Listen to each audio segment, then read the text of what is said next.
All right, everybody, yo, welcome in. It's Birdman Fancy kicking another video out to you. I kind of am starting to like the format of these videos where I have a gameplay playing in the background while I'm giving a type of commentary. Um, it makes it a little bit easier opposed to just starting each video out from scratch. And it may encourage some other people to tune into my Twitch streams as I stream randomly. Just make sure you follow me on there for any more updates on that. But in this video, we're going to be talking about escaping the Matrix and battling agents.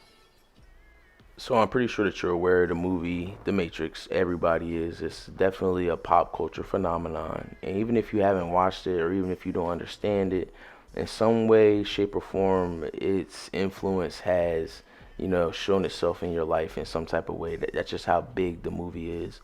We're just going to be talking about a couple of the key scenes to kind of help my point.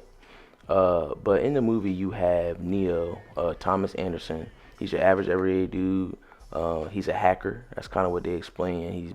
He's doing little odd jobs for people, but he also works in like an office building. But online, he meets an online personality known as Morpheus, who is baiting him with all different kinds of secrets. He's trying to figure out what the Matrix is. That's kind of the whole point of the first act of the movie. What is the Matrix? So it turns out that the twist of the film is the Matrix is a simulated reality created by an AI machine type of faction. And what happened was at some point there was an AI revolution enslaving all of the surviving humans after they had a conflict. They enslaved all the remaining humans in this simulated reality known as the Matrix, which is a simulation of everyday life, and they harvest their energy. The emotions and things that we experience inside of the Matrix is what powers their machines, their cities, and all their equipment.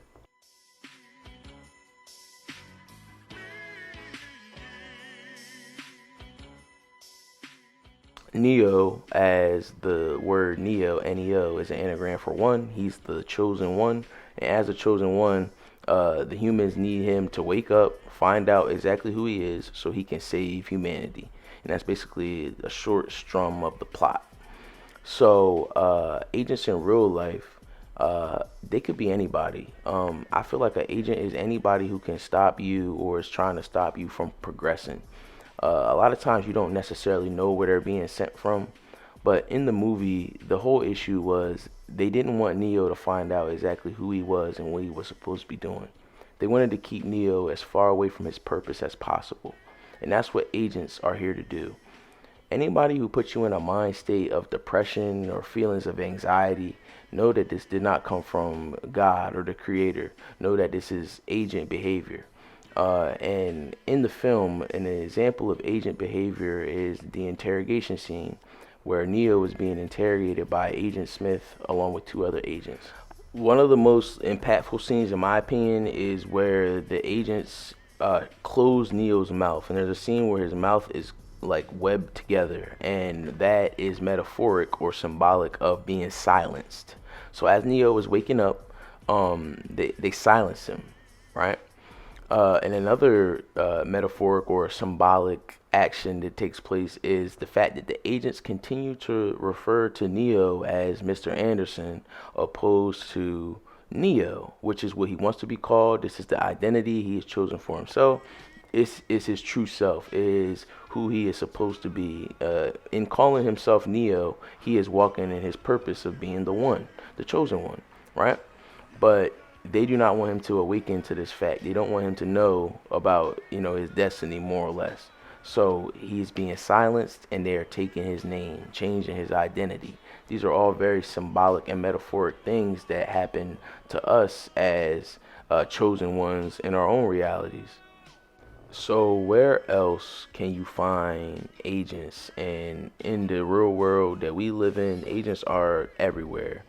And I feel that as you grow up and start to understand different things about the world, as you become more woke or aware, that is when you will experience more adversity in different areas of your life. And some of it is targeted, some of it is very specific to you.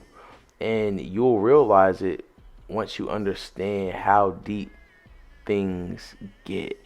There's a scene in the movie where Morpheus asked Neo if he was really sure to know how deep the rabbit hole really goes. And a lot of the time, we can say it in our minds that, we're ready to accept certain truths.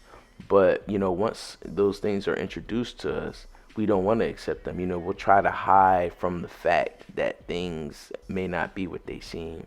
And Neo, he has a problem with it in the beginning, adjusting to finding out the truth. He doesn't want to believe it. But eventually it gets to the point where he can no longer escape his destiny. And it took him to die in the film. Like I said, his death in the film, in my opinion, is also very metaphoric. Some people can draw the parallels between, the resurrection of Christ, but I see it more of a death as in being born again. Lest he be born again, he won't enter into the kingdom of heaven. So this is what's taking place. He's dying and coming back to life as the one. He was always one. He had to kill his old self. Thomas Anderson dies in the scene, right? And Neo emerges. We have to be able to face not only our inner demons, our inner issues and struggles, but we also have to be able to have the courage to face our agents. Because our agents, they are not here to help us. They're here to hurt us. They're here to set us up. You could face agents in the workplace, in schools, whether it's bullying. You can also experience agents in relationships, your significant other. If you're single right now, currently at this point, I would be not in such of a rush to get into a relationship. I would just be very critical of the people that not only I allow around me, but into my spaces, into my home, and into my area, because we need to be not only protecting ourselves, but our environmental energy. I don't want this video to run specifically long, but I just kind of wanted to touch on a couple of things, understanding that you are the one and you will have adversity, you will face agents, but it's just being able to accept your destiny. I got some more content on the way. Let me know if you're liking the format, and I'll catch you on the next video.